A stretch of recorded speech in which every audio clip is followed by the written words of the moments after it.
Il ne manquait qu'une chose à la cité-jardin forêt vert, telle que dessinée en 1922 par l'architecte Henri van Montfort, un verger. Armés de marteaux, pelles et râteaux, une cinquantaine de riverains se sont mis au travail dès 10 heures ce matin. 9 arbres fruitiers de variétés anciennes ont été plantés. Et tu remontes, Rina, je vais mettre la greffe doit être au-dessus du râteau, comme ça. Voilà. Et le but, c'est de redonner au quartier son visage d'antan. Et donc, c'est pour ça qu'on a décidé de faire un verger de quartier qui valorise ici les variétés belges et, si possible, bruxelloises. Donc, on a planté la rainette étoilée. À terme, on voudrait développer des activités festivo-culinaires avec les voisins.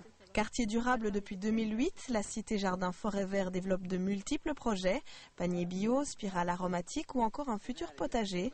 Apothéose de cette première année, la création du verger continue de renforcer les liens entre les voisins.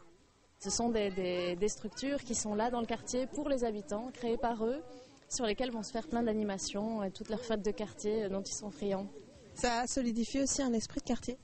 Je pense, oui, je pense. En tout cas, ce qui est certain, c'est que ça a créé des liens entre les gens. Ils se sont rencontrés, ils savent leur prénom, ils savent où ils habitent.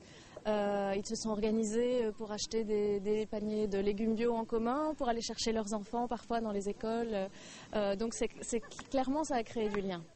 Le verger est accessible aux quelques 550 ménages du quartier qui, pour profiter des variétés de prunes, pommes et poires, attendront le printemps. Certains habitants ont également adopté un arbre pour leur propre jardin.